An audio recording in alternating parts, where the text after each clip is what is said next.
Good morning, everyone. Uncle Google tells me it's 8 o'clock, so we'll take roll. Representative Crago. Here. Representative Chestick. Here. Representative Harrelson. Representative Jennings. Representative Nemec. Here. Representative Oakley. Here. Representative Provenza. Here. Representative Rodriguez Williams. And Chairman Washut. Here. Thank you. Okay. Good morning, everyone. Welcome to the 67th session of the Wyoming Legislature.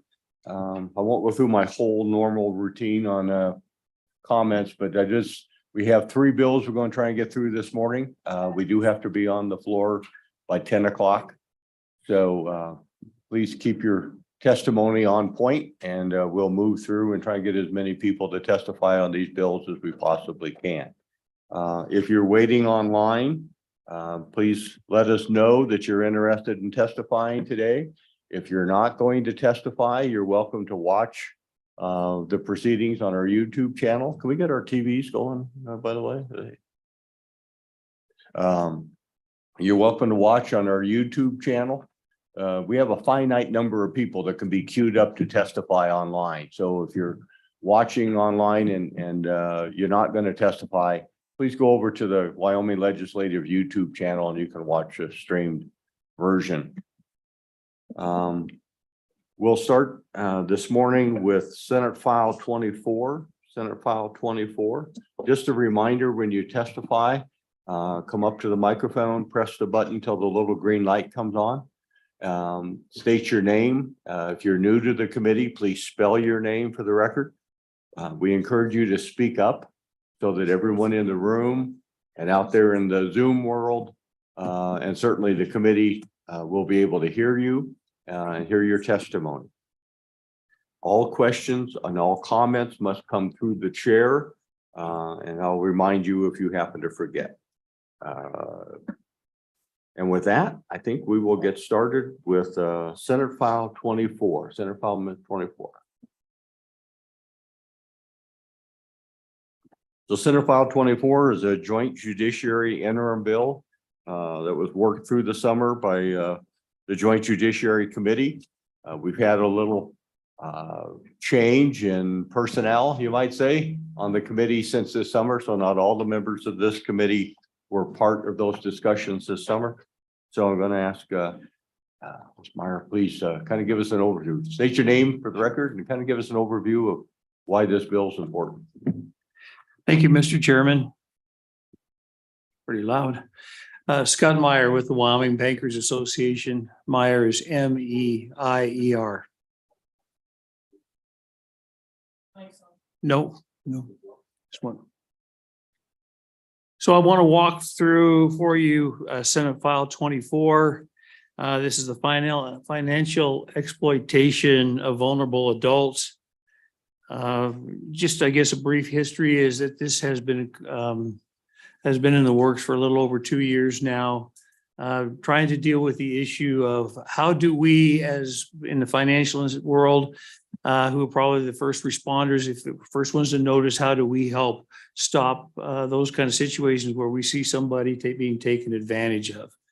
I will point out that in Wyoming, we're calling this vulnerable adults as opposed to the Senior Safe Act. It only deals with elders because this bill deals with those folks who are not up to age 65, but are mentally in a situation where they can't take care of themselves. So the bill begins with, the introduction on page 1, and then on page 2, we start going through the definitions. The agent, the department, what exactly financial exploitation is, and has some definitions in there. Going through page 3, and stop me with if you have any questions. More definitions. The one that I think is very important at the bottom of page 3 is qualified person. There seems to have been a lot of discussion at one point in time about who makes these reports to DFS or law enforcement if they suspect financial exploitation. That would be a qualified person. So it wouldn't necessarily be, it could, but I doubt it. It could not necessarily be a teller. A teller might see somebody, or a loan officer or some kind of bank officer might see something. They report it to the qualified person. The qualified person then discusses it with the bank or credit union or other financial institution. That once that qualified person receives it, that's where these 5-day windows start coming in. So we're not going to have a teller that's brand new that starts turning people over or start putting freezes on accounts. And then going to the top of page 4 again, what does the vulnerable adult mean in this pursuant to Wyoming statutes? Going on to 30. Representative Shusty. Yes, Mr. Meyer, could you give us a Reader's Digest version? I don't have statute 3520-102 in front of me. What very briefly, what does that mean? I have that for the audience. A vulnerable adult under Wyoming statute means any person 18 years of age or older who is unable to manage and take care of himself or his money, assets, or property without assistance as a result of advanced age or physical or mental disability. Thank you.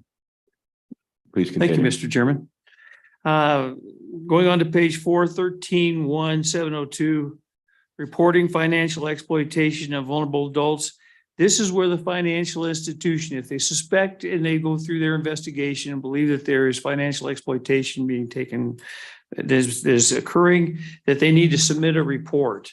And that report needs to be submitted within 5 days. So that gives them just a little bit of time to figure out what's going on. And then they submit the report. And the report, according to the Wyoming statutes, goes to the Department of Family Services. I know we'll hear from those folks, but they are our adult protective services in Wyoming, and that's where that report goes.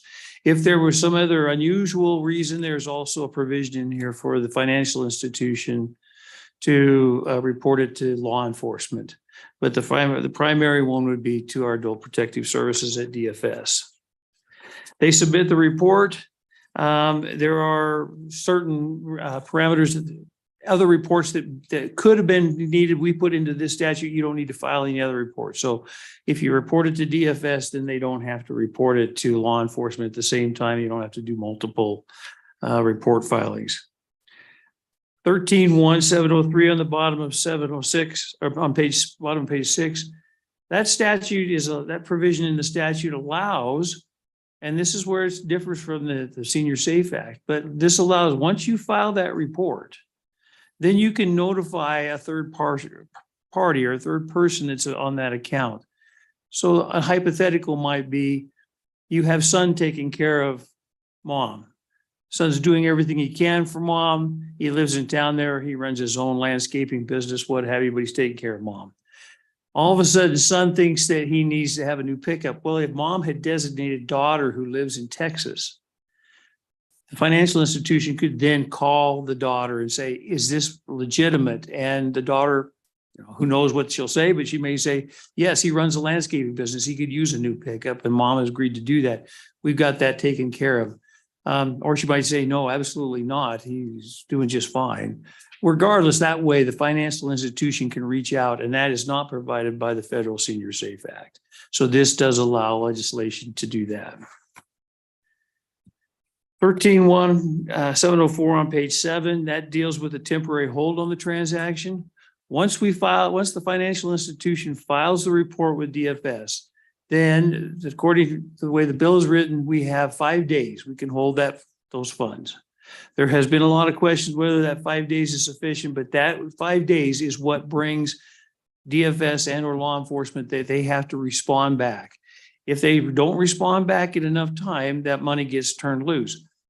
We have had that conversation a little bit with the Department of Family Services, and they believe that they can deal with that in rules. So we'll see where that goes on that. The rest of it deals with on how they put the holds on there. If you turn to page 9, then there's a section there called immunity. This provides the financial institution with immunity for several different things. One of them is immunity for turning that information over. We have both, most financial institutions, especially the Wyoming banks, are probably one of the most highly regulated areas in business right now. there is a Bank Secrecy Act. We're not allowed to turn that information over. That provides immunity for doing that in order to protect these adults. Again, as I mentioned before earlier, the notifying of the third party, that would violate the senior or the Bank Secrecy Act, and that would provide them with some coverage on that area as well. And then, of course, putting the 5-day hold on the funds while we're waiting, that this would allow them, the bank, to have some immunity with respect to putting that hold on there while there's an investigation. Finally, I turn to page 10, 13-1706 is records. The financial institution needs to keep these records. They need to keep them handy for a period of time on here. And that is for several reasons. One, to make sure you know what we're doing, and here's what we based our decision on. The second one is to maybe make it streamlined for law enforcement to make sure that they don't have to go seek then a subpoena or DFS to seek a subpoena. We can have that information available to them. And again, regarding the Know Your Customer and Bank Security Act, Safety Act, we have to make sure that that information is available, and this would provide for it. So that's a run through on the bill. I would just tell you that currently right now, banks do not have the right to say no on a customer's account. If mom is in there and she signed that check, or she has given somebody authority and nobody has any ability to stop that, banks will be held liable for wrongful dishonor of a check. Also, that's also under the UCC under Article 4. The bank is liable to the customer for damages if they don't process that check. And on the other side, the person that's waiting for the check, they doesn't get it, a bank can be held liable for, they only have a limited amount of time they can hold that check before they release those funds, and the bank could be held liable for that. So that's part of the reason that we're looking at this from a legislative standpoint, is to look at it and say, we just want to make sure we have some legislative cover to make sure what we're doing here. This bill came around a couple of years ago, primarily because I was one of those people that, and I know you're thinking I'm a vulnerable adult, but I was one of those that had the bank call me and say, I want you to come into I need you to come into the office. Well, the bank was in Lander and I was here, and I said, sure, next time I'm up there. And they said, good, we'll see you at 9. I said, oh, okay, I'm not sure, and bring your mother. And that's where we found out that she had been taken advantage of, and had the bank not called me, had the bank not done something, it would have been a little too late, and we probably would have lost the money. You'll hear from other witnesses today too, that this is really a travesty that's happening. And, I can't speak for how all these things work on other people, but just my viewpoint is a lot of it's family. We as attorneys, and I practice law for almost a little over 25 years, we do a lot of estate planning. We do put people in charge of this, and they do have powers of attorney. And you like to think that the person that you picked is the one that is going to look out for you, but they don't. There's some out there, there's some bad actors. This, unlike the Senior Safe Act too, we talked about the hold on there. Right now, there are 36 states that have a temporary hold, anywhere from 5 days to literally up to 50. 50 sounds quite a bit, long time, but there are 36 states that are doing that. The rest of them have some stuff in rules or what have you. Wyoming and Nevada right now are trying to be not the last one to adopt something like this. That's one of the pushes in here. As I mentioned, the reach out to the third party is something that's not under the federal rules, not allowed. And then, of course, the subpoena powers. One of the things too that have been asked before in the past is, well, why can't some bank put a stop payment on it? Bank can't do that without the authority. So we can't really have that kind of that leeway on there. I think I've covered everything that I can think of right now. I would certainly stand for any questions. Mr. Meyer, would you state your name and who you represent, just for the record? Not sure we covered that at the very outset. Yes, Scott Meyer with the Wyoming Bankers Association, MEIER. Thank you. Any questions for Mr. Meyer? Excellent job. Thank you for covering that for us this morning. Any state agencies in the room wishing to speak on Senate File 24?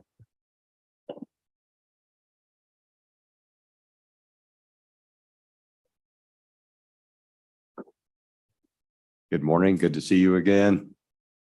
Tell us what we need to know. State your name and agency.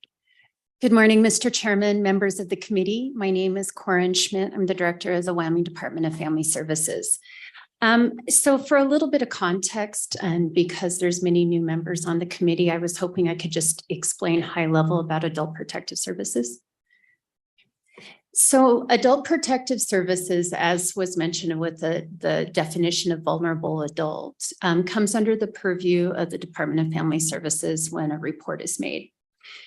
This set of statutes is a little bit different than what you normally see with child protection or juvenile justice or children in need of supervision.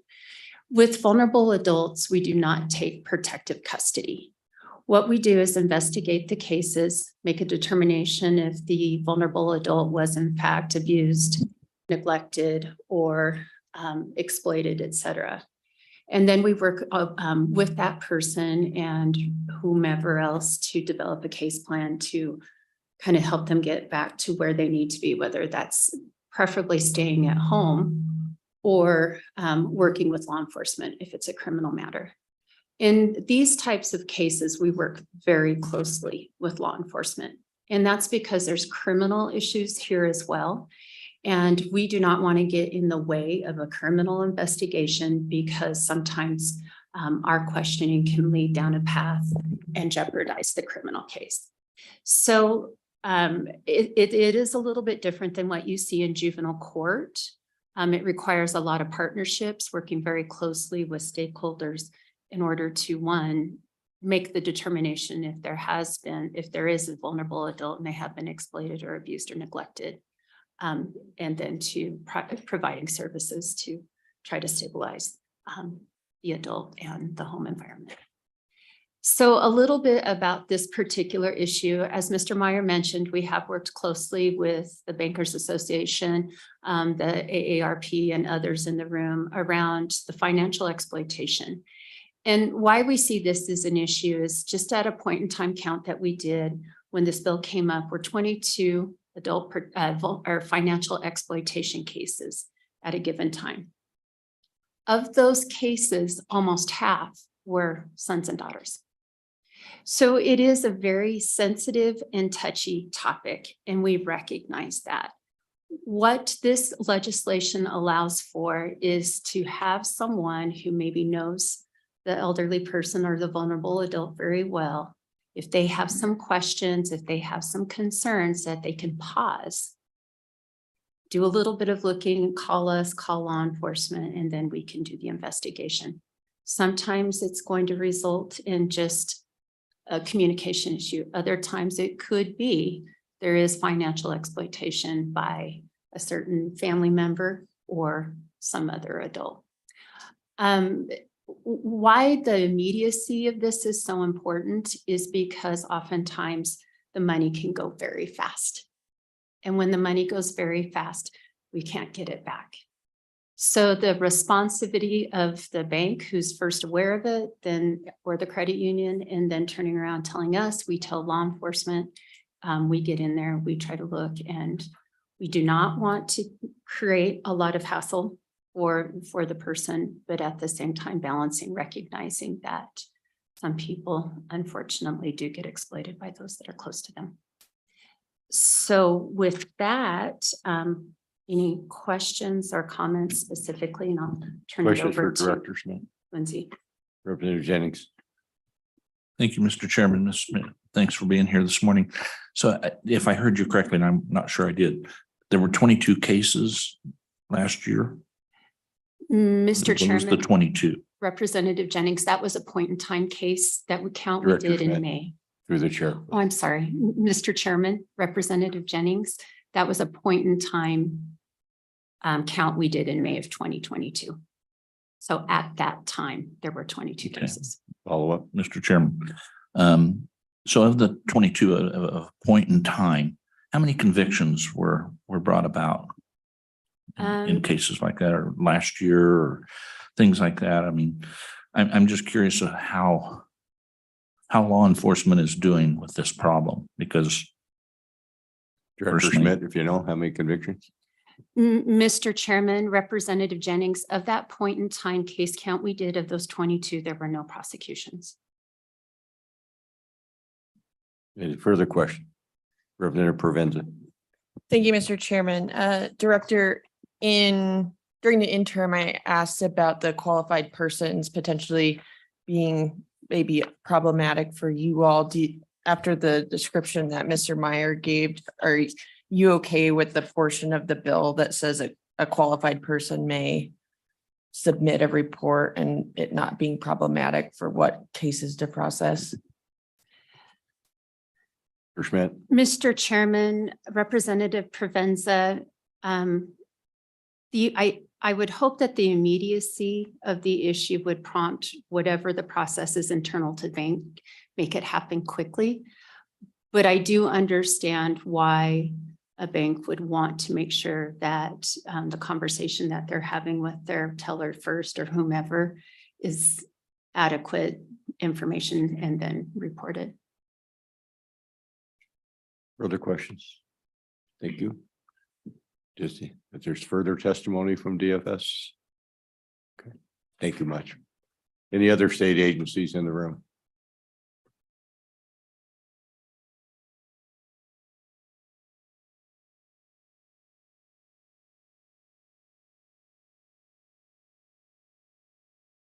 State your name and agency for us and tell us what you want us to know.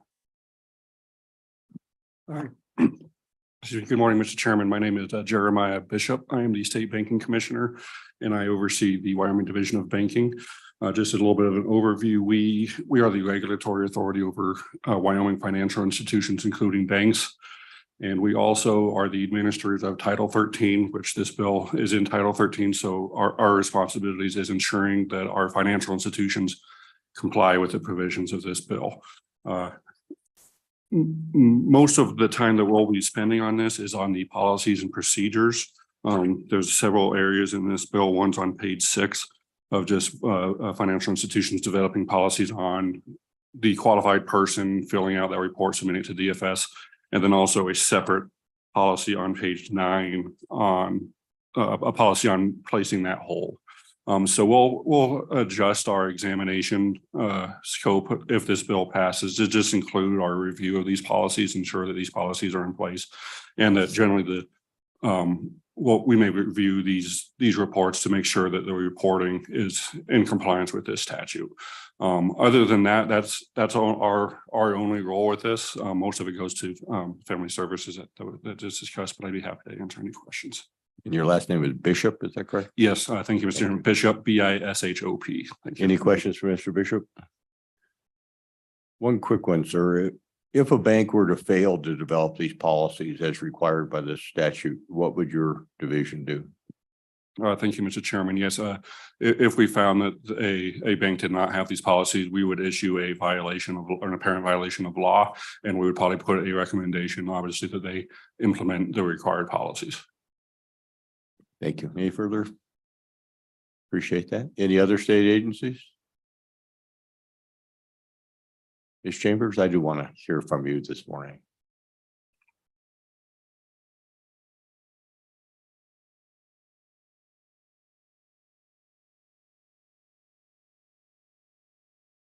Good morning. State your name and agency, please.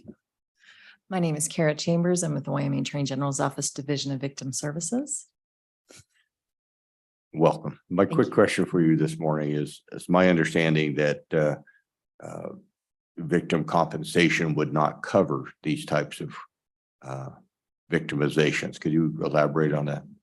Chairman Washut, what victims compensate, actually, there's a caveat. So victims compensation actually can only cover financial abuse when it happens to a vulnerable adult, but what we cannot cover is the lost money. We can provide mental health counseling and other guidance services and assistance, but really what happens to these victims is they just want their money back. And that's something that we cannot do because it's considered lost property, which we don't cover under the statute.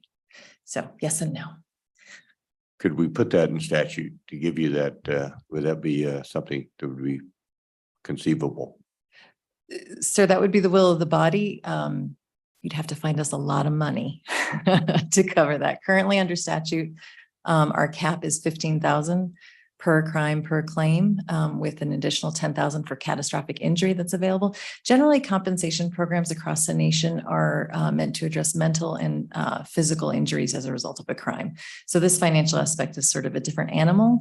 And then I would suggest perhaps not through victims' compensation, but maybe another mechanism if that's something that the body is looking at. Just food for thought. Thank you. Any other questions? Representative Jennings? Thank you, Mr. Chairman. Ms. Chambers, good to morning. see you again. Yes. So does your office prosecute any of these cases? Chairman Washit, Representative Jennings. No, the Attorney General's office does not have prosecutory authority in Wyoming. So no, we would assist in, each county has an elected prosecutor. We have 2 district attorneys in Cheyenne and Casper, but that would be handled on the local level. And I believe Representative Oakley could expound upon that. Well, Follow up? thank you, Mr. Chairman. Ms. Chambers, can you speak to the fact that in 22 cases, not a single case was prosecuted? Chairman Washit, Representative Jennings, not with any authority. I can say anecdotally from my experience of working with the victims of these crimes, and I believe you'll hear from a victim in just a moment. A lot of these are perpetrated by family members, and there is a reluctance to report those and maybe even cooperate if it is reported. I've definitely seen that a lot.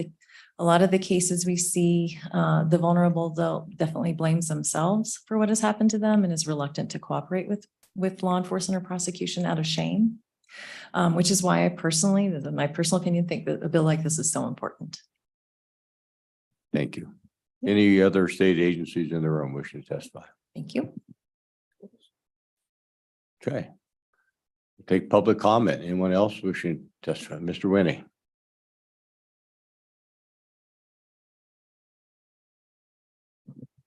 Mr. Chairman, Bill Winnie, Sublette County. I would also offer you, this is not just about a single transaction like Mr. Meyer described of buying a pickup truck. It can also be a repetitive taking of money out of accounts. And I have 2 cases of personal knowledge. One was my father diagnosed. I was still on active duty. He was diagnosed with emphysema. And it turns out, as I found out from his doctor, there is a 10-year ramp into dementia with emphysema. And he had a handyman that was taking care of things. And late in that process, this guy started writing checks on my father's account. And my father probably had given him permission for various things, but $100, as we found out later, $100 here, $200 there, $150 somewhere else over an extended period of several years. Another case was my father-in-law, who shortly after I retired from active duty was diagnosed with something with his pancreas. They never would call it cancer, but they gave him 13 months to live, and that's about when things happened. And another son-in-law was taking him down to treatment for infusions a couple times a week, about 30 miles to travel each way. Turned out he was doing the same thing. And it also turned out that about the time this happened, 2002, the law changed with regard to veterans' disability. And my father-in-law was a 100% disabled veteran from Japanese prisoner war camps in World War II. And he all of a sudden had a large input of money into his monthly account on the order of like $1,600. And the rest of the family didn't understand this. In fact, I didn't figure it out till just a couple years ago. But again, checks were being written on the account, his checking account, $100 here, $200 there, over that 13-month period, as it turns out. Apparently, there is also a bit of dementia that came with whatever my father-in-law had.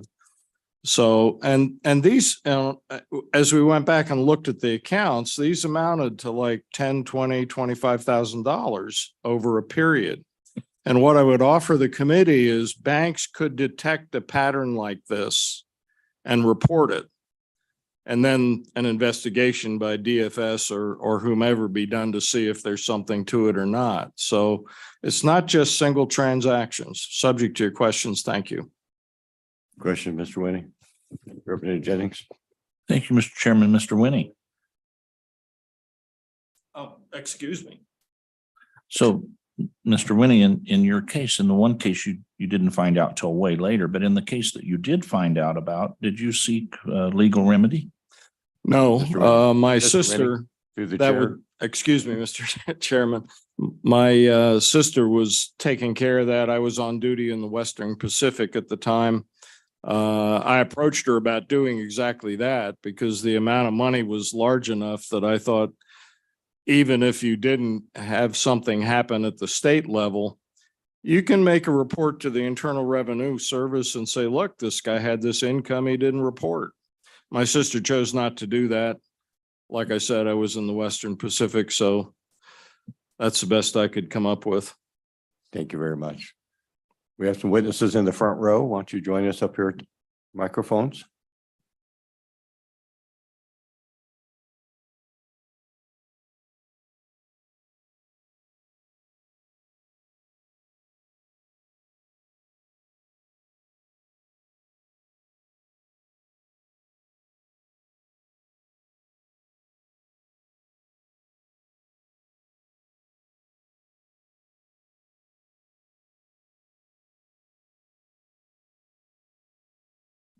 Good morning. Please introduce yourselves and tell us what you want us to know about your experiences in this area. Good morning, Chairman Washut and committee. My name is Mary Ellen Hoyt. I'm 86 years old, and my husband Porter is a 93-year-old Navy veteran who served as a hospital corpsman on the Coral Sea during the Korean War. In June of 2022, in preparation for knee replacement surgery, I had a power of attorney drafted as a precaution in case of any severe complications which may have incapacitated me. In the power of attorney, my elder daughter was named as the primary agent. Unknown to me, my elder daughter used the power of attorney to remove substantial sums of money from my husband and my bank accounts. Had Senate File 24 been in place, it would have allowed that bank to freeze our accounts and find out that we had not authorized the tens of thousands of dollars in withdrawals. It would have also clearly defined what she was doing as a crime, which may have deterred her in the first place. In the absence of deterring her, it would have given clear direction to the police that this is a prosecutable crime. She used the power of attorney to set up a bank account that we did not know about at a bank that we did not use to receive the proceeds from the impending sale of our house here in Cheyenne.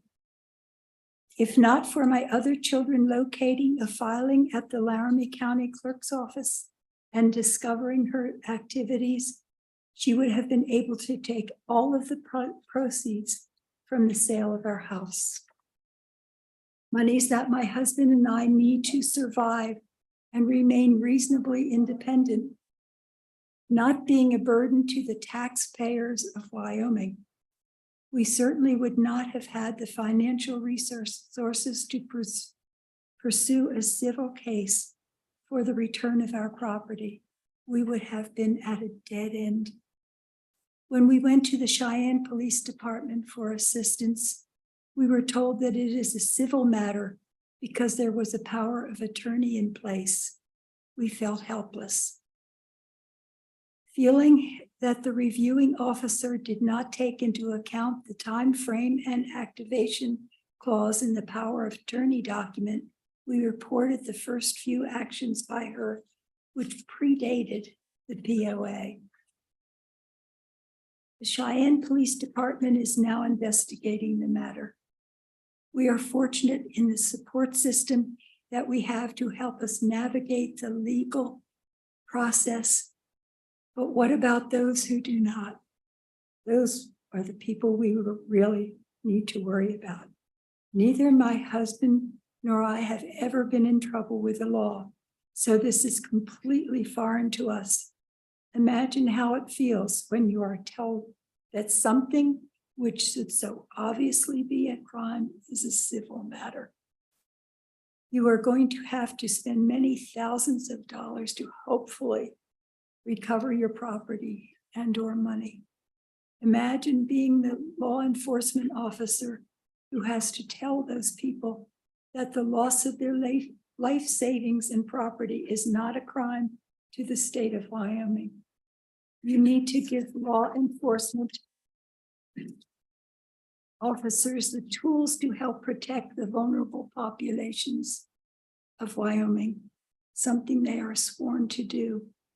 This has impacted me in many ways, including losing an untold amount of sleep, so much stress that my hair started falling out, a tremendous loss of self-confidence, and having to worry about the impacts the stress is having on the health of my husband. My husband and I stand in support of this bill so that others do not have to go through what we have gone through. This has been devastating. Our bank did nothing to help us, even though the pattern of removing money was totally different when my daughter was doing it than what my husband and I had been doing for years. You need to give the institutions that power to help. Wyoming needs to be a safe place for seniors to reside. Thank you for your consideration. Ms. Boyd, thank you for that testimony. I think very helpful to the committee to get a firsthand view of what this crime looks like. Thank you for listening to us. Committee, any questions? Thank you so much. Thank you. I wish you well. I hope the Cheyenne Police Department is able to render some assistance. They have been wonderful, but their hands are tied when it's not considered a crime. Thank you. Thank you.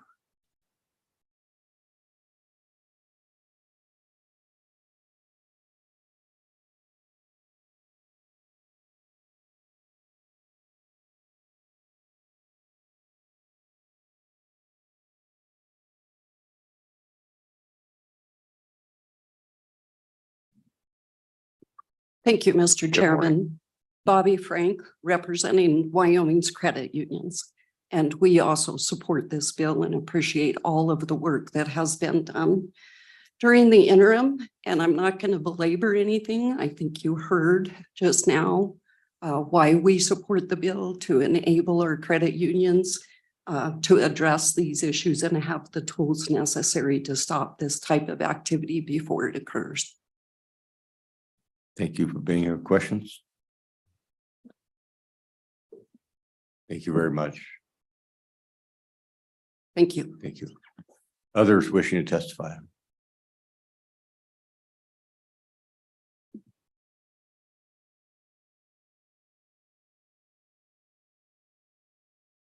Good morning. Well, good morning, Mr. Chairman and committee. My name is Tom Laycock. I'm with AARP Wyoming. We're very supportive of this particular bill. We've seen it in a number of other states, and we've talked with our other state offices that have had this bill within their states. And so far, the reports back have been very positive. So we know in the state of Wyoming in 2021, the Federal Trade Commission tells us people were hit up for $7.8 million in fraud losses. That's double what it was the year before. And as we've heard, we know that folks don't always make those reports because of the shame, the concern, the feeling that they maybe don't want one of their loved ones to get in trouble. So those are $7.8 million of probably a much larger number. We've seen this particular bill is based off model legislation from the North American Security Administrators Association, known as NASA, not the rocket people, but the other ones. And this bill has actually been put together in 34 other states. Now, since it's been put together in those 34 other states, we're seeing higher numbers of reports of potential fraud. We're seeing higher numbers of prosecution than in the past.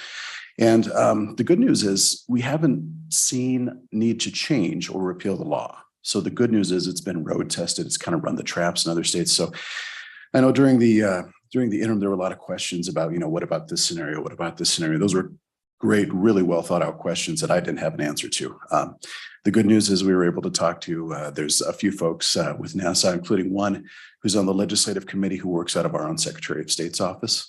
So we're able to get to that committee and say, what changes have needed to be made or what have you seen in other states? And so far, actually, it's went pretty smooth. So for that reason, we're certainly behind it.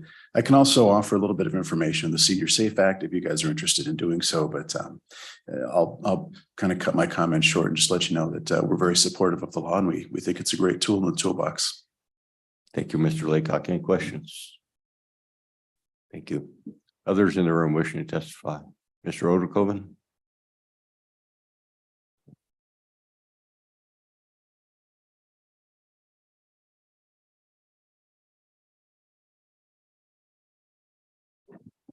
Thank you, Mr. Chairman. Byron Odekoven, the Executive Director of the Wyoming Association of Sheriffs and Chiefs, rising in support of the bill for all the reasons you've heard. We spent quite a bit of time in the Senate working on comments and understanding. I think we have the bill pretty well where it should be for as the reasons so that law enforcement has some guidance direction in order to present that case to the county attorney to help protect these vulnerable adults. So, Mr. Chairman, supportive of the bill. Mr. Oderkoven, is it already a crime to steal from these people? And as I understand this bill, it only talks about a procedure for banking intervention. Do you agree that the information that this victim we just heard from got properly advised that this was not a criminal act? Mr. Chairman, based on what I've heard in terms of the testimony, that would be a question I would pose as well. And I wonder if it is the guidance from the then prosecutor who was advising the police department in that manner. Because with you, like you, I would suggest this was indeed a crime. And you are correct. The bill before you is to help the banks help us in that process to ensure that part of our report doesn't say, and the money left. So this would provide that opportunity for the bank to put that hold on the funds while there's notice. We're gathering the information headed to the county attorney. The funds are still in a somewhat secure position, I would offer, while it's being reviewed. So, Mr. Chairman, I think there's a few more questions to be asked of some other folks who may not be in office at the moment. Thank you, Mr. Oderkoven. Any further questions? Representative Harrelson. Thank you, Mr. Chairman. So, Mr. Oderkoven, the question I have, and this, so you need to understand my other life. I'm a pastor and I deal with these stories. I get them firsthand. I've had to walk this out. This is a very frustrating situation. And to you guys, thank you for coming today and sharing your story. Even though it breaks our hearts, we hate to hear it. The question that I have and the concern I have is this is in some ways is opening up a door for the banking industry to, in essence, freeze funds on their, I guess, in their purview. Do you see any issue with, because we're kind of opening a door that has a beautiful help, but also could have a consequence too. And I think that's the biggest frustration that we have is we want to help these situations, but we also don't want to open the door for potential action that would be overstepping its bounds and overstepping our bounds as the government. So can you speak to that aspect? Because that's the concern that I've been receiving from people as well as just my own concern. Mr. Oderkoven. Thank you, Mr. Chairman. While the question is slightly outside my purview, let me take a stab at it with a couple of folks behind me who I'm sure will leap up if I get it wrong. So I would suggest that in a sequencing, think about the sequencing of notice, crime, report, notice, kind of a thing. So you're either going to look at this in two ways, my opinion. You'll have the victim notify law enforcement to start with that they've noticed something, or based on the statute, proposed statute, the bank would notify and say, is there a problem? And that moment of inquiry, those funds would be frozen while there's a little shuffle to see is there a crime and a problem? So while the statute talks about, or the proposed statute talks about a length of time, I would guess, since we are talking Wyoming, relatively small, relatively nimble, that window would probably be very short while there's an initial inquiry to ensure safety. So I'm guessing that these folks would not be having funds held for a major expense, because I'm guessing the financial institution would be involved in that discussion of a major financial investment. So, Mr. Chairman, I think it's a workable bill from the standpoint of collaboration between law enforcement, prosecutor, and the bank to sort these issues out relatively quickly, to find out if there is nefarious action afoot that needs attention, or if we just need to roll with what's before us. Mr. Chairman. Thank you, Mr. Overcoat.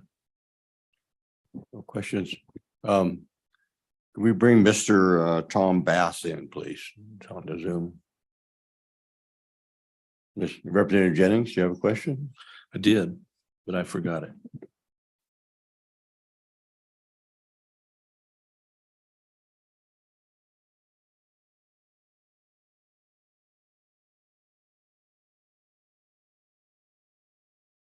Mr. Bass, can you hear us?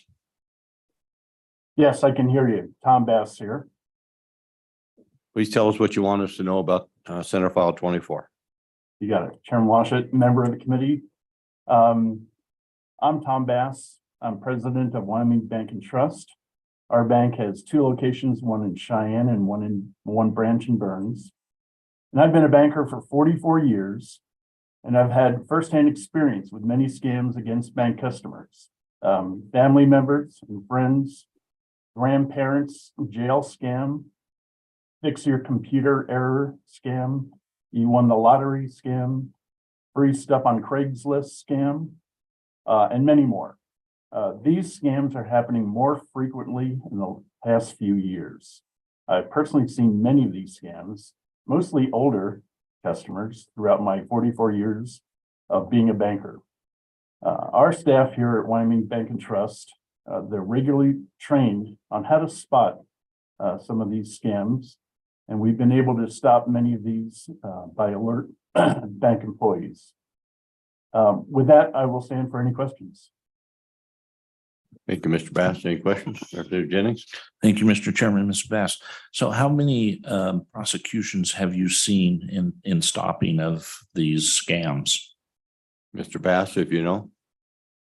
Mr. Chairman, through you, Representative Jennings, we've seen a few over the last few years, maybe 2 or 3 over the last 10 years. Representative Jennings, follow. So, Mr. Chairman, Mr. Bass, so is it illegal for you now when you see a scam being perpetrated on a vulnerable person? Do you not go to law enforcement now? Mr. Bass?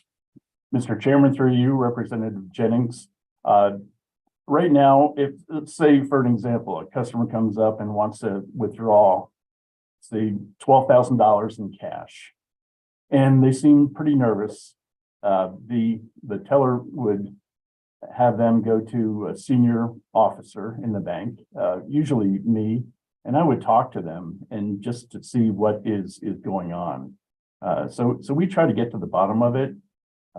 Many times these scams, the scammers will say, do not tell anybody at the bank about this, and they sound very professional. We look at this very carefully. So, Mr. Bass, if I saw the question, you try to handle it internally because you don't have authority to reveal this information outside of the bank. Is that correct? In most cases, if there's something that's pretty blatant, say a bad check, that we will, we've called the Cheyenne Police Department, we've called the officers into the bank to address it. Okay, thank you. Anyone else in the room wishing to testify on Senate File 24? Thank you, Mr. Bass, for testifying today. Thank you. Anyone else? Mr. Meyer, for bring us home.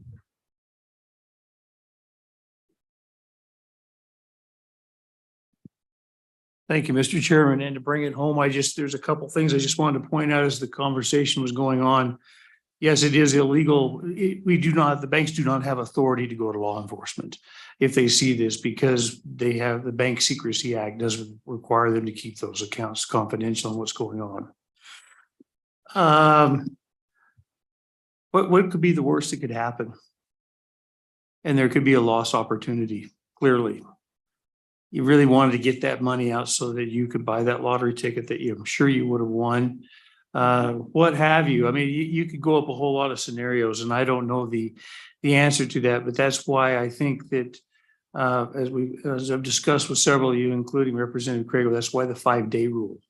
You know, we don't want to have this out there for a long time. We don't want to have that lost opportunity. And finally, I will tell you that, will there be opportunities for the banks to have egg on their face? I guarantee you there will be. There will be times when we say, geez, this really looks bad. And when we find out that, as I mentioned before, the daughter in Texas says, no, that's fine. Boy, we kind of messed that one up.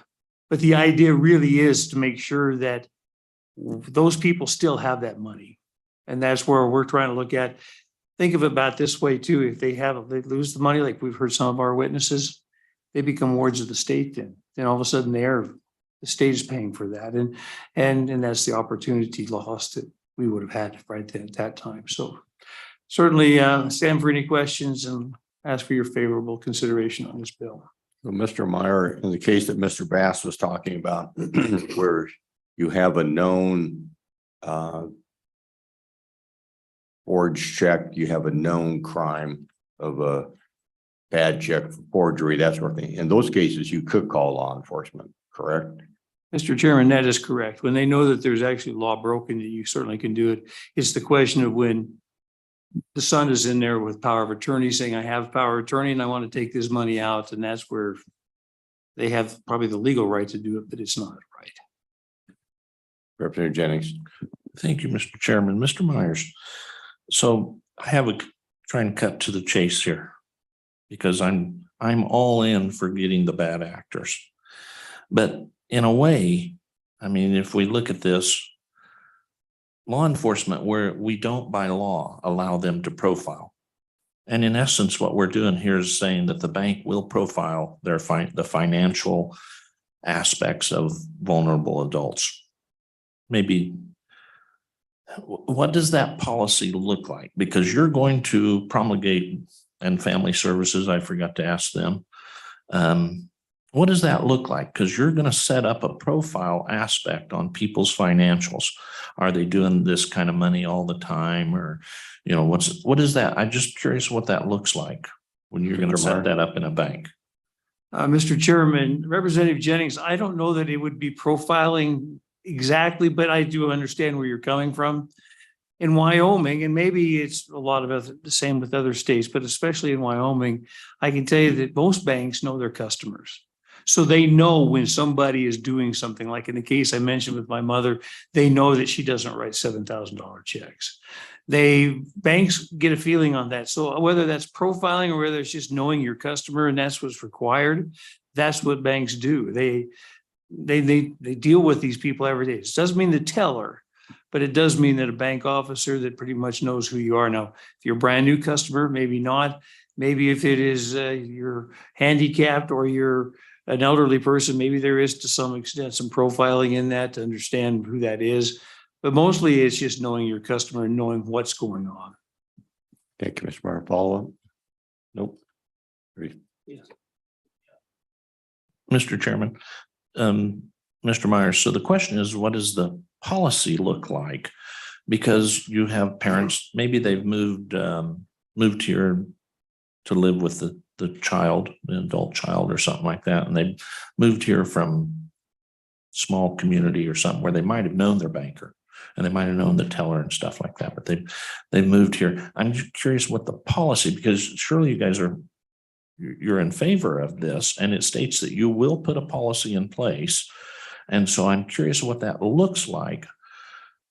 What does the policy look like that you're going to profile people's financial habits to determine whether or not there's something nefarious going on? I'm just curious of the policy itself. Thank you, Mr. Chairman. Representative Jennings, I will tell you that, first of all, it's probably in reality is not that they're going to have a policy.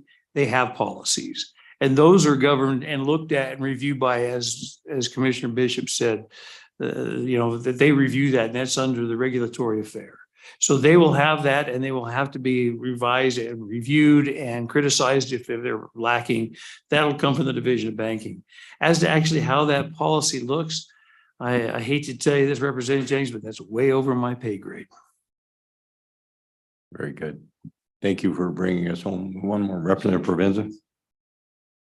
Thank you, Mr. Chairman, and hopefully this isn't over your pay grade. So I've had my card shut off because I went out of town or they saw something unusual. And so my bank calls me with an automated response asking if I permitted that use. So it sounds like to me that there's already some sort of system that puts up a red flag in terms of this seems unusual.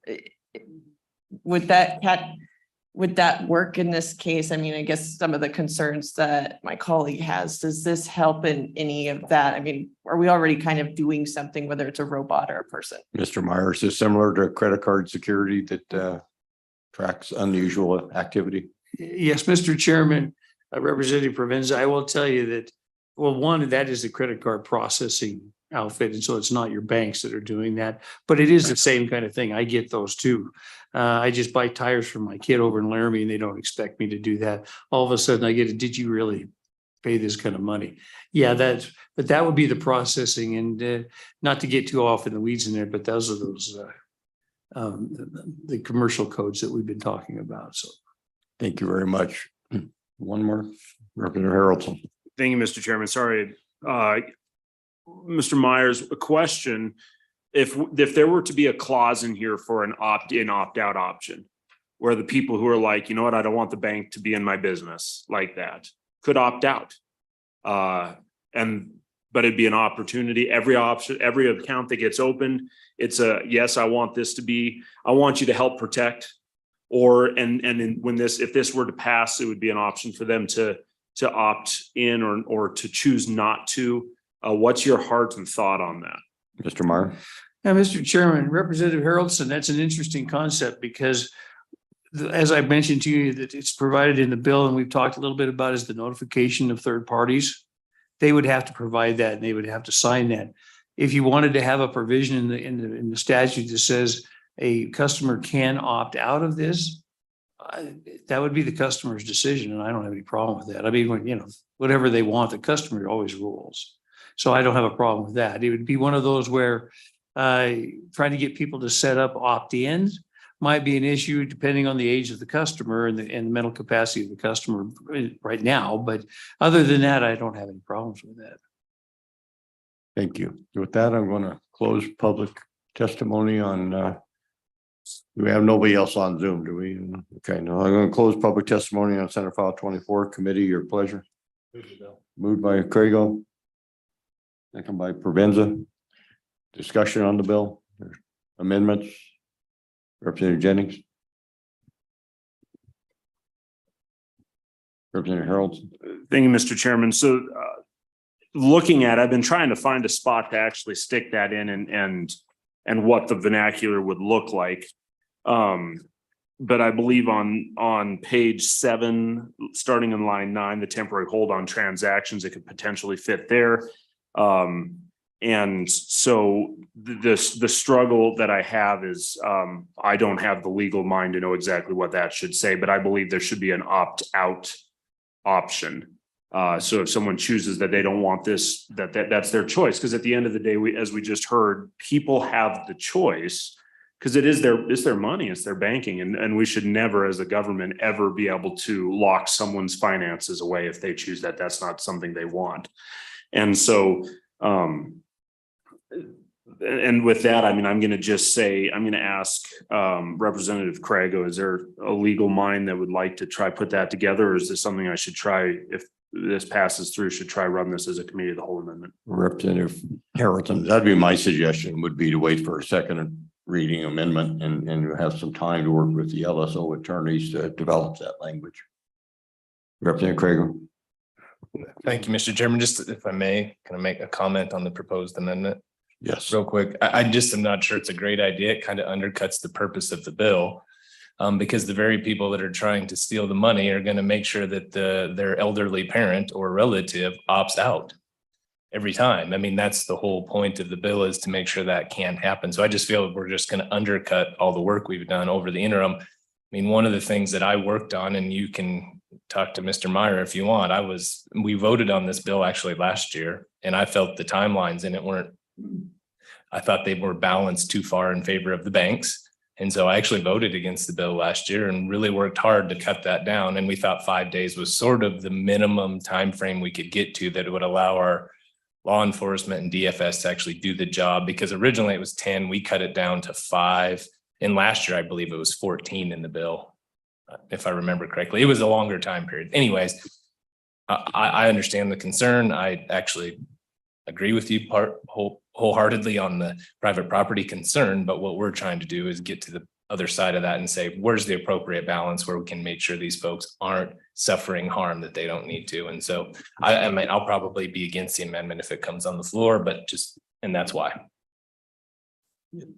Thank you. My comment would be that the lack of prosecutions, the family relationships, all these things to me speak to the need to try and prevent these losses from occurring.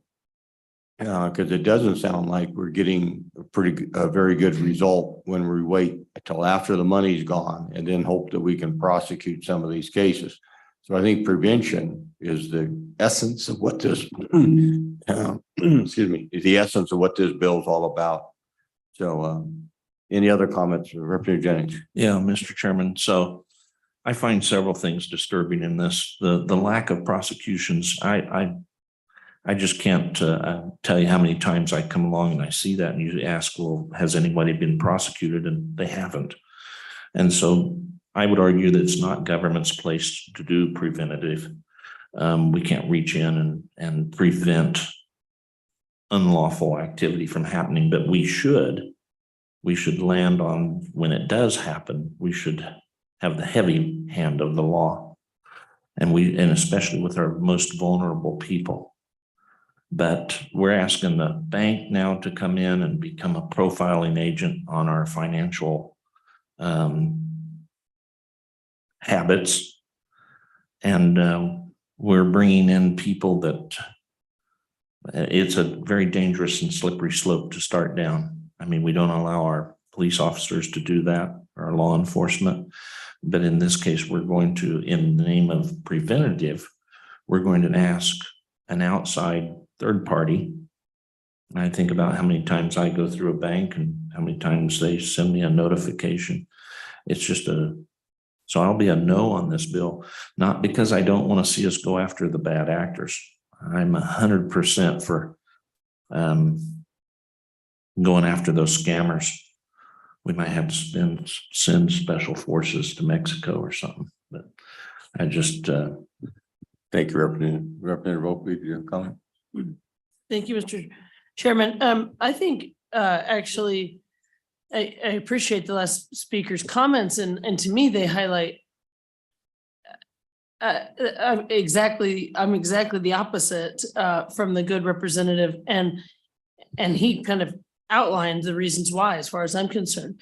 So we have the opportunity to do something preventative, which actually does some good. And you know, people love to talk about prosecution, and I'm certainly a fan.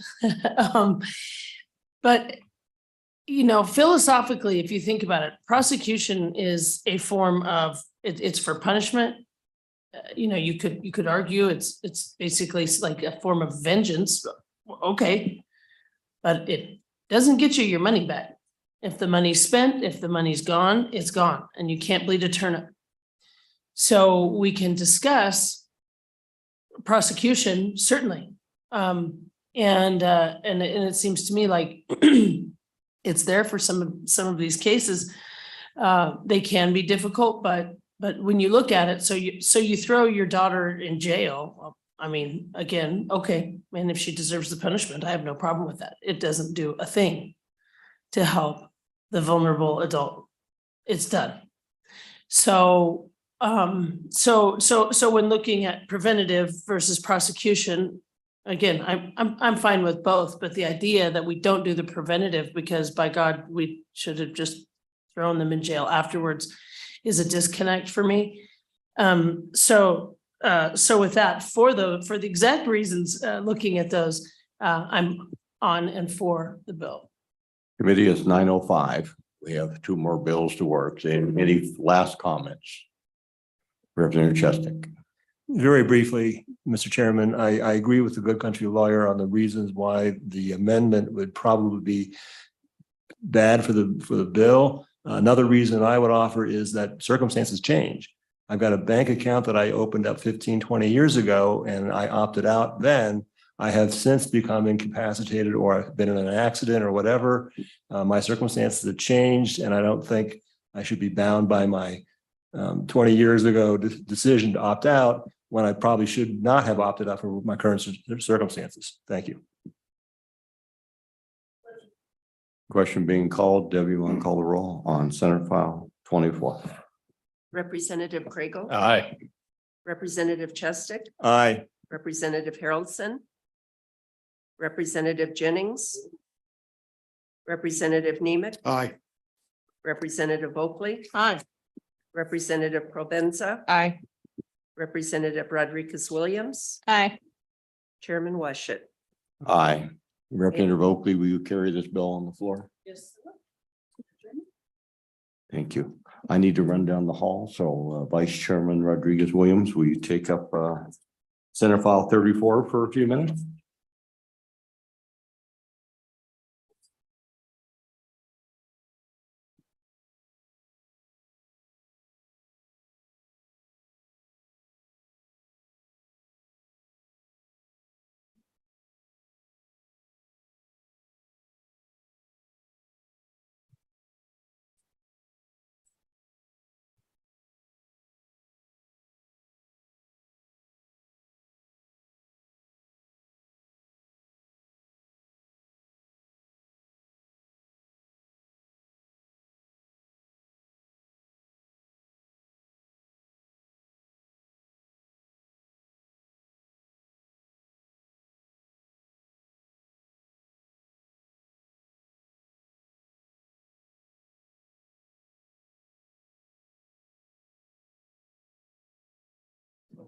All right, committee, we're gonna go ahead and move on to Senate File 34, which is a bill sponsored by Joint Judiciary during the interim.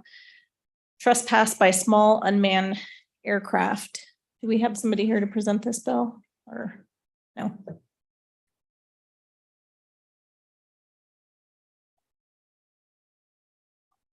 All right.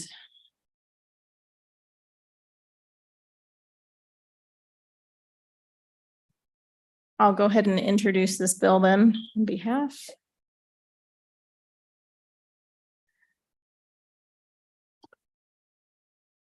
Short little bill here, dealing with Wyoming State Statute 63308, trespass by small unmanned aircraft. This is an act relating to crimes and offenses, creating the crime of trespass by small unmanned aircraft, providing a penalty, providing definitions, and providing for an effective date.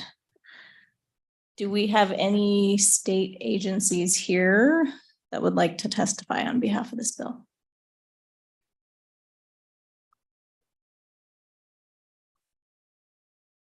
Okay, any public? Please come forward.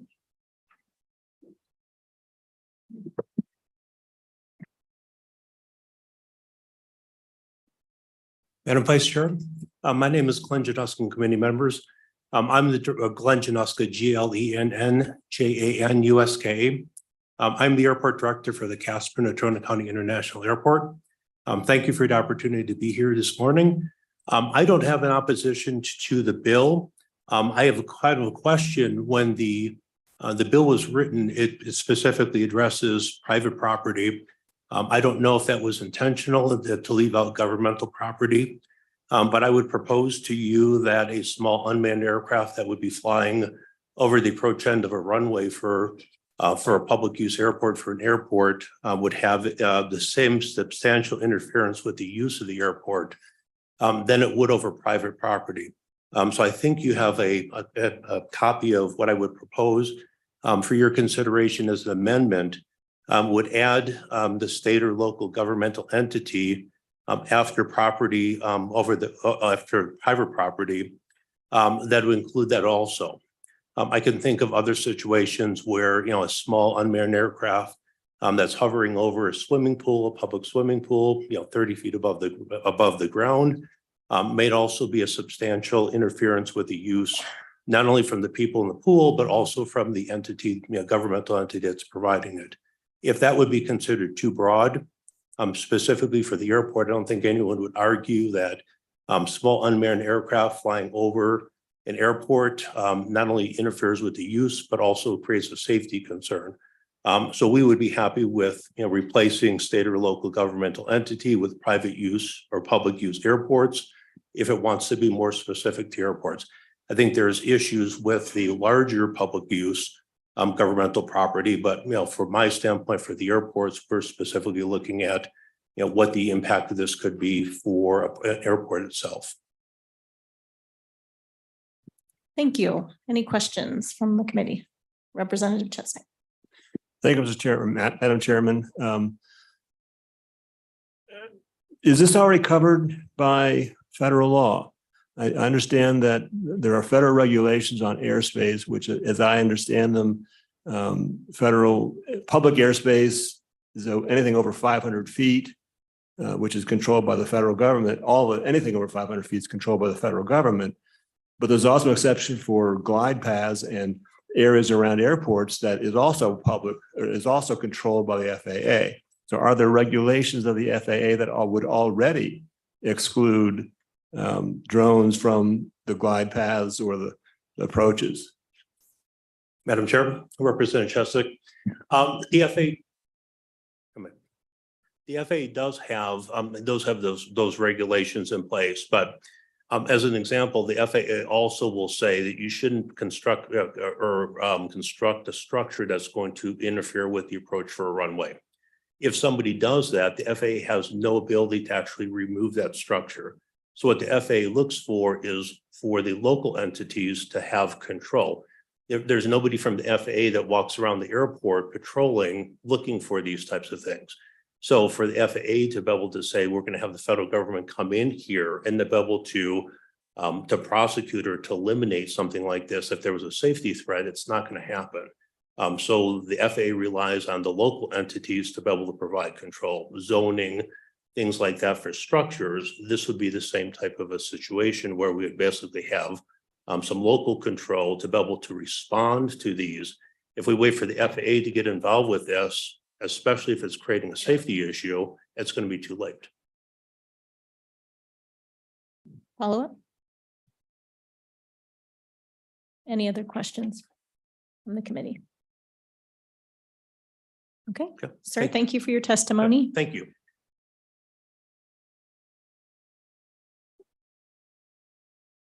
Go ahead, Mr. Winnie. Go ahead. Please state your name. I'm Terry Armitage. I'm with the Wyoming Association of Sheriffs and Chiefs of Police. I've got a couple thoughts on this bill. I think it ought to go forward. No doubt about that. We need to somehow regulate drones flying over people's property. And as written, I believe it's only going to catch the most egregious misconduct by somebody with a drone. Because of that language, substantial interference with use and enjoyment, that's going to be very difficult for a law enforcement officer to determine in the field. He gets a complaint, talks to the person, and determining, was this just an interference with use or was it a substantial interference? I think it's only going to address in the sense of a citation being written in a case of some real egregious conduct. I don't know the interaction between federal law real well, but I believe there are circumstances where we could say that the airspace over the property is prohibited from drones, say to 100 feet or 200 feet. And that would give a finite height for law enforcement to determine whether or not it's a citable offense. Without that, with what it reads now, it's kind of a general term. And I don't know if it really gets us too far. So I think it's definitely a step in the right direction. But like I said, I think it'll only reach the worst conduct. With that, I'd wait for questions. Any questions for Mr. Armitage? Representative Jennings. Thank you, Ms. Chair Lady. So Mr. Armitage, I'm curious how that works for law enforcement. So you live in town and somebody's harassing their neighbor with a drone and they're trying, but how in the world do you determine that they were not above the street and just looking over into their backyard? How does law enforcement determine the offense? Madam Chair, Sir. Representative Jennings, I think it'd be extremely difficult. Extremely difficult. Typically, law enforcement would appear after the issue's been already maybe resolved, maybe the drone has flown off. So you've got to talk to the person who's complaining, any other witnesses. It would be very difficult. And then once the citation maybe is written, you give it to the county attorney and they've got to size it up whether they have enough evidence to determine there's substantial interference. It's going to be tough. Follow up? Any other questions from the committee? Thank you. Mr. Winnie. Madam Chair, Bill Winnie, Sublette County. I had something like this happen out at my house out in the Bondurant area. A neighbor had one of these and zoomed it, looking in my dining room area. The drone was about 50 feet away from the house, clearly over my property. As to how would you determine something like this, you'd have to have something like a security camera or whatever that you could actually show somebody where it was. This was a single thing. I wrote a letter to Sheriff Lair, who's here in the audience, and reported it. I specifically said I wasn't looking for anything because it was a single thing and I was hoping it wouldn't happen again. Related to that, Representative Chestic's question, FAR 107, I'm a flight instructor, commercial pilot. FAR 107 governs this kind of stuff. With regard to airports, there is controlled airspace around an airport or most airports that the drones would be excluded from, except under some kind of a special use permit. So the FAA could go after something like this, except that it'd probably be so far down their queue, they would say, why doesn't local law enforcement do something? So such, including that capability in this legislation is probably a good idea, recognizing the FAA around an airport does have primacy. Subject to your questions, thank you. Committee, any questions for Mr. Winnie? Mr. Winnie, thank you for your testimony.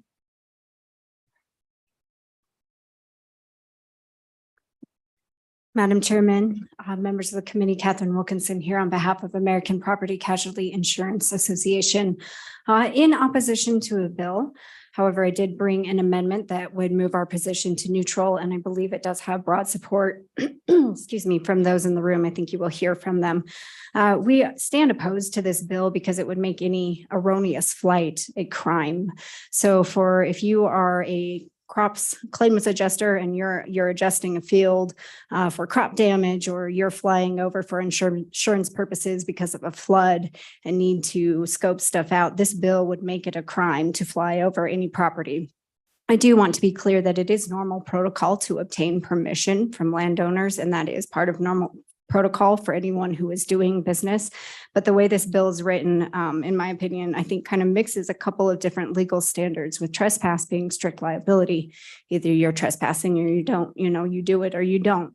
But then you have the element of substantial interference, which, as I recall from law school, I think belongs more with nuisance. So it is kind of an interesting compilation of law with different principles that are mixed in this. So we would ask your consideration with adopting this amendment that would allow any business entity that is lawfully doing business, flying drones for a legitimate business purpose, is not applicable to this law. With that, Mr. Chairman, or Madam Chairman, excuse me, I would stand for any questions. Thank you, Ms. Wilkerson. Any questions? Go ahead, Representative Krigo. Thank you, Madam Vice Chair. So first question, I guess, let me back up. How would this bill as proposed make crop dusting a crime? I mean, it still has this substantially interfere, so I'm just trying to wrap my head around that. How would that make, when you do your circle around and come back around to hit another line, how would that make that a crime? How's that substantially interfering? Madam Chairman, thank you. If you were to fly over, say if you're doing a large property of a ranch property and crop dusting, you fly over and you don't necessarily have that other landowner's permission. You'd of course have the permission of the person that you're crop dusting or claims adjusting if there was crop damage, and you turn and you realize, oh, I crossed into, the wrong section, correct that. So any erroneous flight path, whether or not you mean to or not, the way that this is written is you're guilty of a trespass. And I do get the substantial interference underneath, but what I guess I'm saying is it's two kind of different standards. With trespass, strict liability, as I understand it, either you're trespassing or you're not, black and white. Substantial interference, I see kind of as an element, you need to prove. So I think that the way that this is written, anyone who makes any sort of erroneous, whether it's corrected or not, is in violation of this law. Proposed law. Representative Krigo. Thank you, Madam Chairman. Second question is on your amendment. As I read this, and I just think it's too broad, and I'll tell you why. For example, what would happen? Let's say we have a newspaper or a press entity that are doing legitimate business. They're lawfully organized in the state of Wyoming, and they just want to drop down in your backyard and peek in your window. This amendment would allow them to do that because that's a legitimate purpose. Their press. I mean, how would this amendment work with a situation like that?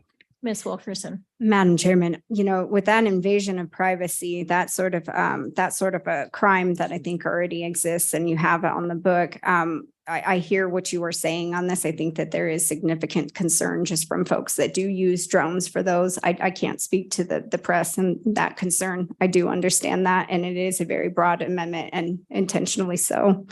So thank you, Madam Chairman. I would stand for any other questions. Any other questions for Ms. Wilkerson?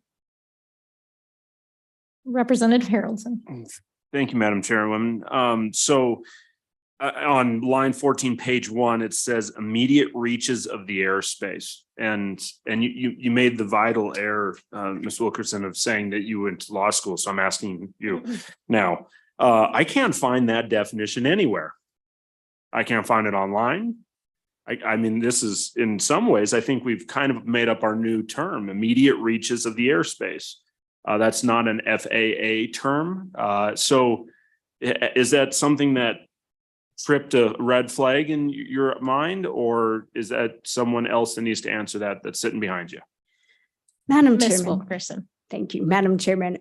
Yes, I am a recovering attorney, so not practicing law, just having gone to law school, Mr. Chairman. I do believe that it is about 500 feet and below, but I believe there are more qualified people that know these rules better than I am behind me that may be able to more thoroughly answer that, but I'm not sure if immediate reaches of the airspace are defined in statute. Follow up? Additional questions from the committee, Representative Chesting. Thank you. And this is not really a question for Ms. Wilkinson. It's a response to Mr. Haroldson, to Representative Haroldson. Immediate reaches is in federal regulations. It's not a state statute, but it is part of a federal regulation. Now, there are some other sources for what that means. Thank you for your testimony. Any additional testimony on this bill from the public?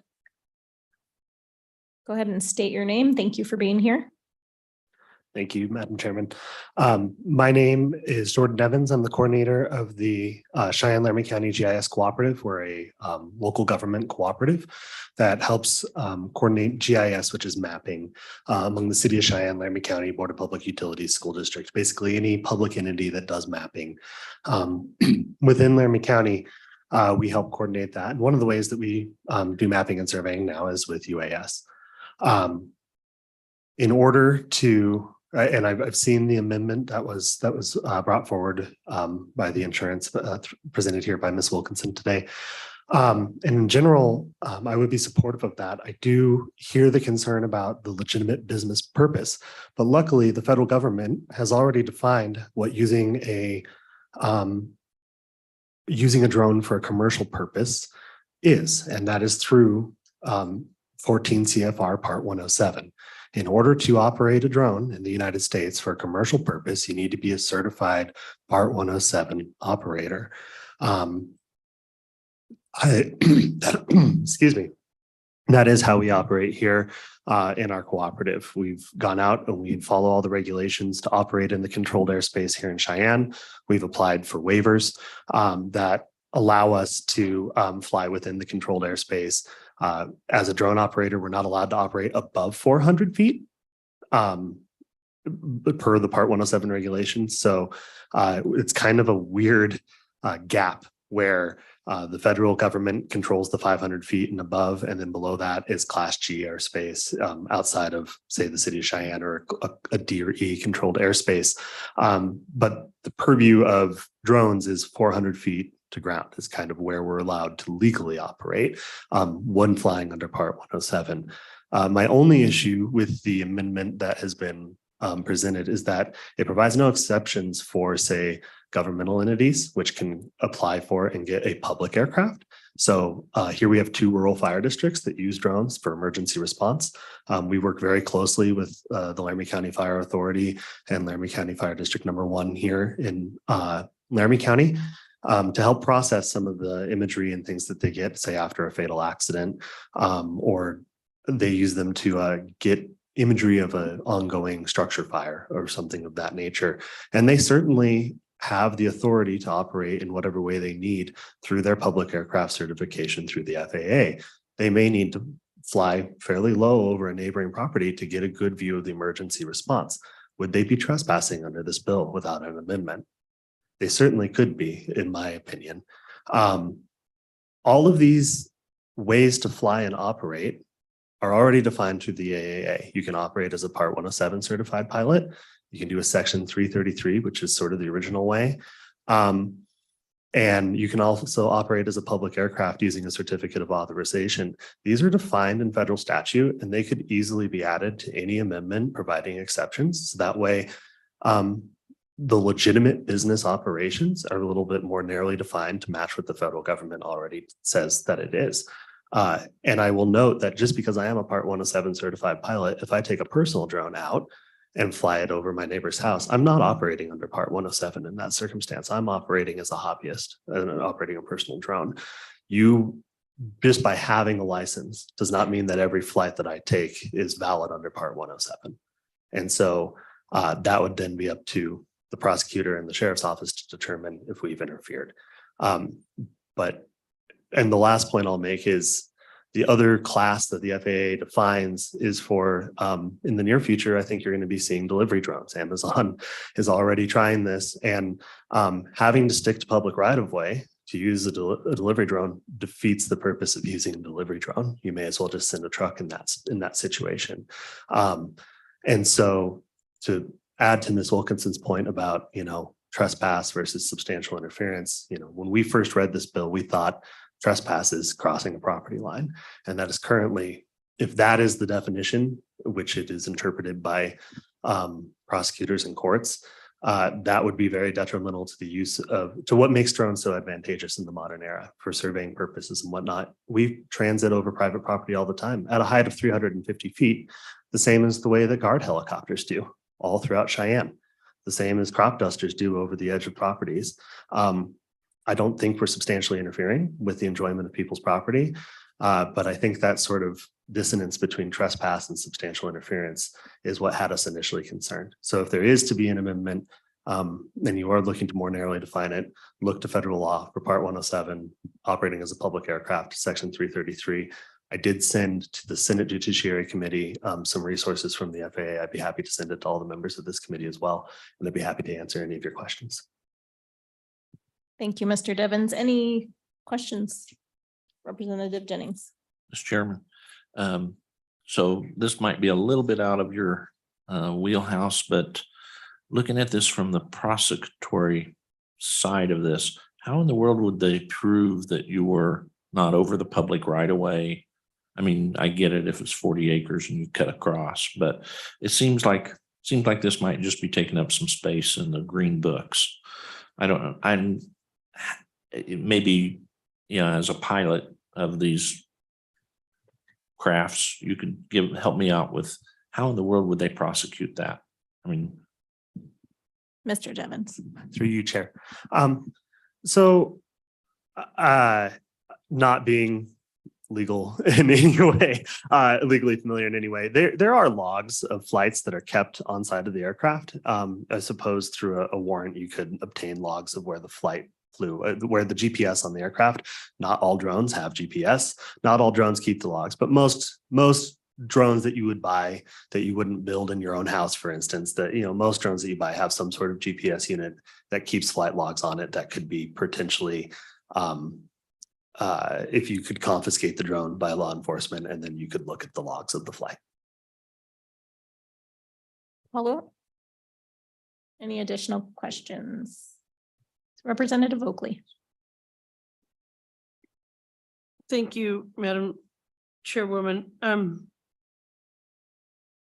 I mean, we've discussed this, but do you think it would help to say something like unless otherwise provided by law or unless otherwise authorized by law? Do you think that you're authorized, I mean, the federal, I don't know if that gets us anywhere, if the federal law authorizes you? Mr. Devens.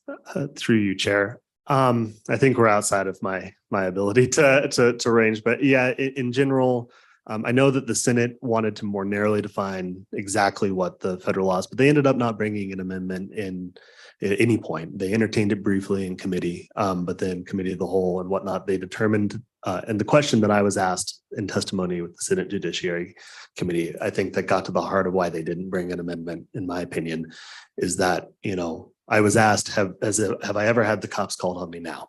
Has anyone ever complained about the operations that we're doing? And the answer is honestly, no. We're operating at very high level. Usually if anyone approaches us, it's out of curiosity. So not to undermine my own argument here. But in general, if the standard is that you need to be doing something egregious enough to get the cops called on you, then if you're not doing that, then no worries, you're not trespassing. That is not necessarily clear cut enough for my own personal comfort, but maybe I strayed from your question. I apologize. Follow up? Any additional questions? All right, thank you, Mr. Devens. Any further testimony from the audience? And we have several folks online that want to testify as well.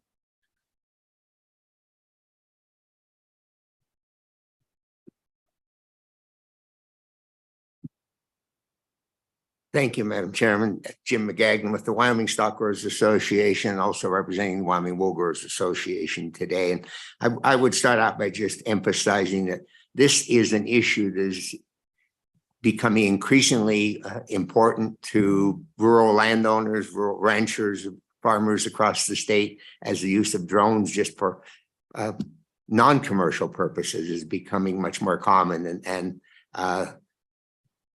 reports that we're getting of drones flying over people's land, maybe disturbing their livestock, things like that are fairly commonplace. Having said that, we do have some concerns with the language in this bill, substantially interfering with use and enjoyment. In a civil case that I want to prove that you interfered with my use and enjoyment, that perhaps is workable. Question somewhat with that broad language, whether we will see any significant number of prosecutions under this act because first the sheriff has to make that determination. They believe it was substantial interference with my enjoyment. Then a prosecutor has to decide that they feel they can establish it was substantial interference with my enjoyment. We think that language is a little too broad and it's going to need at some point, we're going to have to develop something more specific. Having said that, the value we would see in this legislation today, and we do support it, is that it's delivering a message to those people who fly drones that it's not just a free-for-all, that you can be guilty of an offense in doing it. We just don't think this provides a solid basis for prosecutions.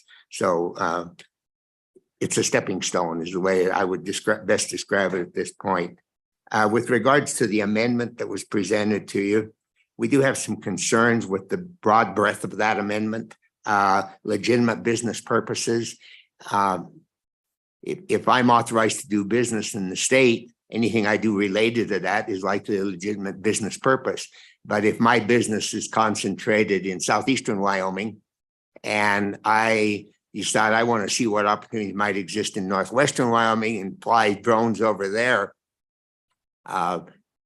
that under this language could be deemed a legitimate business purpose. So I would suggest for your consideration, if you do move forward with this amendment, that on the second line of the amendment, after using small unmanned aircraft, you would say on or near land on which the entity has a legitimate business purpose. So at least give it a geographical confinement that it's not just anywhere because you have a business purpose in one particular area. With that, Madam Vice Chairman, I would be happy to entertain any questions. Thank you. Any questions of Mr. McGagnon? Representative Chestnut. Thank you, Madam Chairman. Mr. McGagnon, thank you for your testimony. I think you alluded to the fact that there is already a civil standard. This topic is covered by civil law, civil trespass. Actually, I have a copy of it right here. The standard, the equivalent standard in the civil part is it's statute, Wyoming statute 10-4-303. It is lawful unless, so therefore it is unlawful if you're flying at such a low altitude as to interfere, not substantially interfere with the existing use to which the land, water, or space is put by the owner. That's a much tighter standard, right? It's more clear whether you're interfering at all, right? The bill that is before us says substantially interfere, which is a looser standard, harder to prove. Is that correct? Madam Chair, Representative Chesty, that's our view of this, that this is so broad that even in a civil case, it would be more difficult than what the current civil standard is, but in a criminal case, that it would be extremely unlikely that we would see successful prosecutions. Follow up. Go ahead. So my follow-up question is, isn't that appropriate?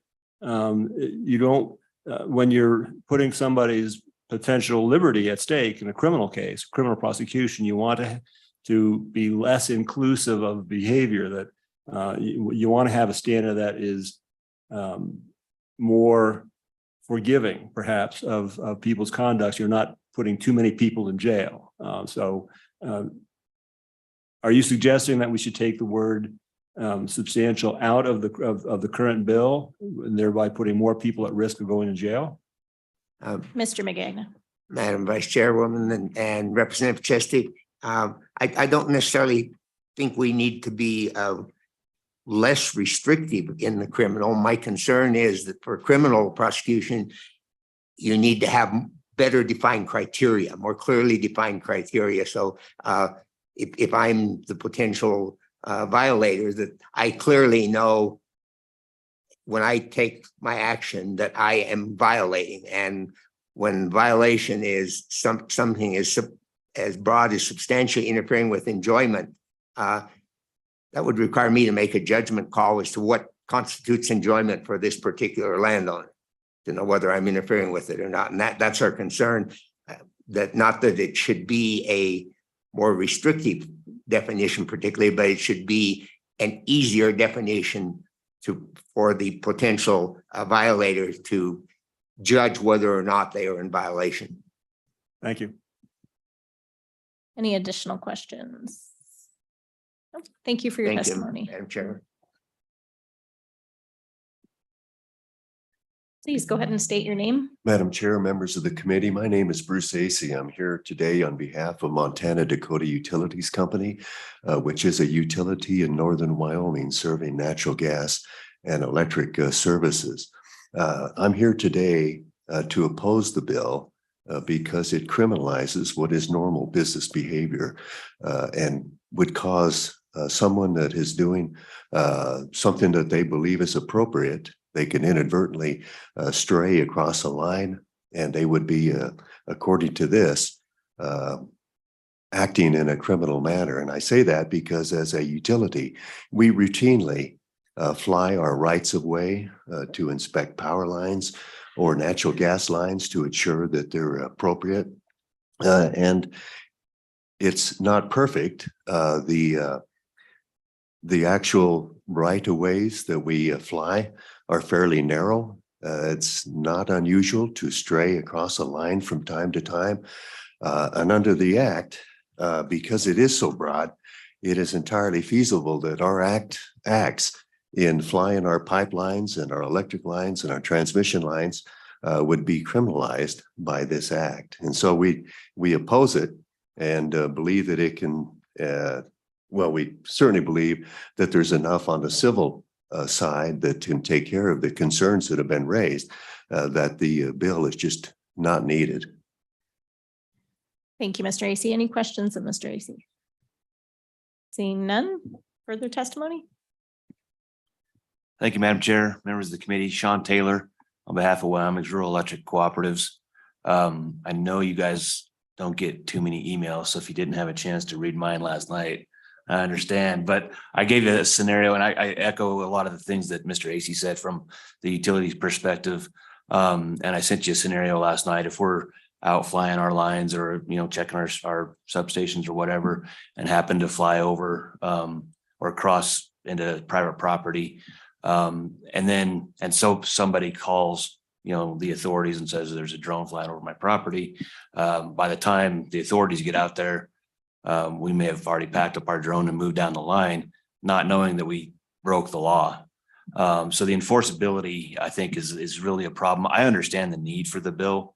Mr. Winnie gave testimony, and I know Speaker Summers had a similar incident where a drone came, scared the heck out of his wife. So I understand the need for that, and Mr. McGagna's testimony as well. With the amendment, I think we could probably get behind it because it does kind of authorize us to do the work that we need to do. We do normally, when we go out and patrol on normal maintenance, we give as much notice as we can to our landowners and the folks we'll be flying across. In the case of an outage, we may not have that luxury to notify everybody. We just got to get out there, and the drone is the best use, saves time and money for everybody. So the enforceability of the act is what we call into question. The amendment, even with some additions by what Mr. McGagna suggested, I think we could get behind that, but I don't know. And I know this was an interim bill, and I admittedly was not present during the interim to bring these concerns up, but I'm here now bringing them up. So thank you, Mr. Chairman. I'd stand for any questions. Any questions of Mr. Taylor? Representative Justin. Thank you, Madam Chairman. Mr. Taylor. As I read the bill, I think you have a bigger problem than you think you do. and that is you fly your drones over your easement, over your power line easement, but I'm not even sure that would be permissible. You said there's a problem straying outside the easement, and that would be a problem for sure. But the way I read this on page 1, line 15, you're guilty of the crime if you fly over the private property of a landowner. And I think there's a distinction between the owner of an easement. You don't own the land, you own an easement over the land. So you might even if you're flying over your own, within your easement, over your lines, are you the private property owner of that or landowner? I'm not sure you are. So do you see a problem with that language as well? Mr. Taylor. Madam Chair, Representative Chestick, I didn't until you brought it up, but now it makes some sense. I think the amendment might get us around that. Because it allows us to do our job. So that's why I think with the amendment, we would be more inclined to support, but I think you bring up a very good point. Follow up? Additional questions? Thank you, Mr. Taylor. Thank you. Oh. All right, so committee, it's 9:45. Looks like we have more testimony and we have about 5 people online waiting on this bill. So we're gonna try to move a little faster. Madam Chairwoman, members of the committee, my name is Sabrina King here for Backcountry Hunters and Anglers, and I will try to be brief. Our organization doesn't have a position on this bill per se, but we do have, I think, a significant interest in how the state defines criminal airspace trespass. So for just a little bit of reference, and to answer a couple of questions, most states frankly don't deal with drone intrusions through their trespass laws because airspace trespass gets really complicated really quickly. And for the 3 other states that deal with this, well, there's 4, but Tennessee only has it for critical infrastructure. But the 3 other states that deal with this have some standard of intent to surveil or intent to intimidate. In Virginia, you have to be within 50 feet of a lived-in structure. Wyoming, and over the course of the interim, we decided to go a different direction and take, I think, as has been discussed, what is currently in civil law and put it into our criminal statutes. And I think for us and our position on that is that if we are going to do that, we have no position on that, but we do want that language to remain the same. So the substantial interference with the use of the property, I think, should this bill move forward, that language the substantial needs to stay in is our position. So I think all things considered, even in the state of Wyoming, the statutes around airspace were mentioned, but even as the Wyoming Supreme Court has interpreted that, they have interpreted, any trespass or any, taking of property to necessitate a substantial interference with the surface use. So we understand the position of landowners in wanting to have this, but just from our perspective, if we are going to meander into the realm of criminal airspace trespass, we would like that language specifically to stay the same. So happy to answer any questions. Thank you, Mrs. King. Any questions? Seeing none. Further testimony? Morning, Madam Vice Chairman, Pete Obermueller with the Petroleum Association of Wyoming. Madam Chair, we're similar position as other business entities, not opposed to the bill as written, though if the amendment offered by Ms. Wilkinson is passed in some form, that would probably move us to a neutral position. As the committee probably knows, many of my members fly drones for emissions control and monitoring purposes. Sometimes, particularly for transportation, for pipeline industry, it's over large stretches of land. Those are sometimes linear, a little bit easier. What is more interesting in our world is, of course, the way that drones can be used to map for reclamation purposes. We are required, as are Mr. Detai's members, to put land back to a reasonable approximation of the contours of the previous contours. So we have to know what those contours are, and these are just very, very, very wide areas, very broad, and so the possibility of veering off does exist, and so we would appreciate passage of the amendment offered by Ms. Wilkinson. Thank you, Mr. Obermueller. Any questions from the committee? Keith Kennedy, Wyoming Ag Business Association. We too would be neutral on this bill if the proposed amendment were to go forward. And we could support this also. From earlier, you heard from one of the drone operators, and we would ask also that Part 137 from FAA regulations would also be added to that list. That covers all applications that would be made via drone, whether it was small unmanned or an unmanned drone.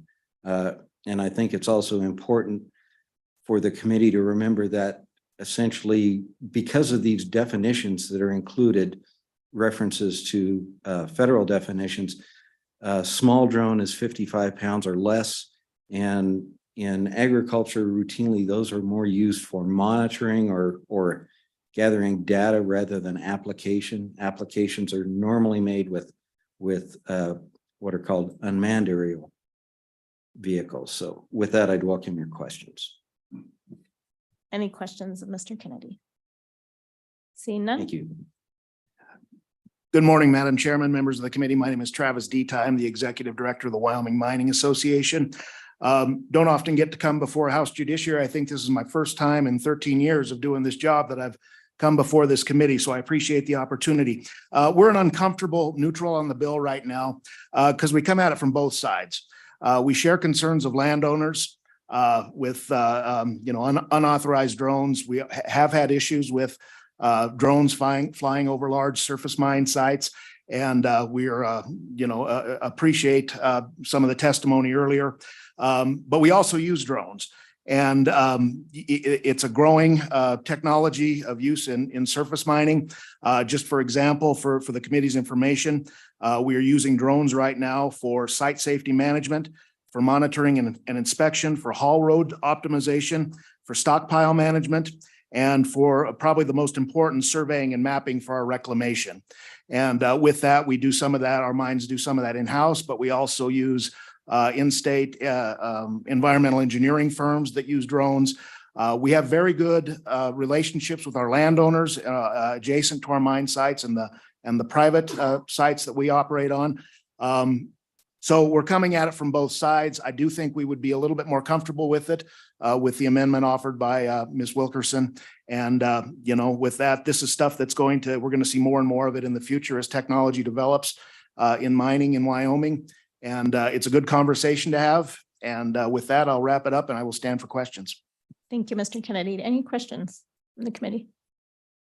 Seeing none. Thank you, Madam Chairman. Thank you.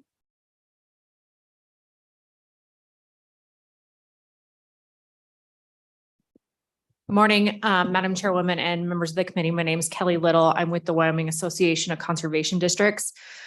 We are supportive of the concept of this bill by virtue of protection of private property rights. However, we have a lot of the same concerns as people that expressed before me. I do think conservation districts also use drones in their work to survey projects, take before and after photography. And so the concept in the amendment brought to you by Ms. Wilkinson would be favorable to us, but also including possibly governmental entities like conservation districts to make sure that they are exempt when they're doing the work of the district. And with that, I will take any questions. Thank you. Any questions for Ms. Little? Seeing none. Madam Chairman, Committee, Brett Moline, Wyoming Farm Bureau Federations. Appreciating what this bill does, appreciate the amendment that was brought forward.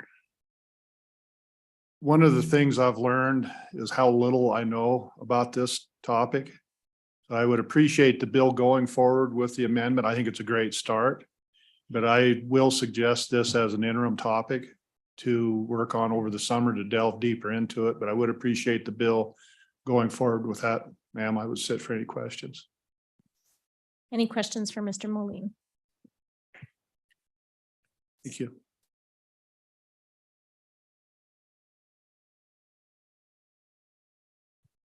All right, committee. So we have to gavel in at 10. What we're going to go ahead and do is lay this bill back until Friday. This is Senate File 34. And I would invite all those that didn't get to testify on Zoom to join us on Friday. Thank you.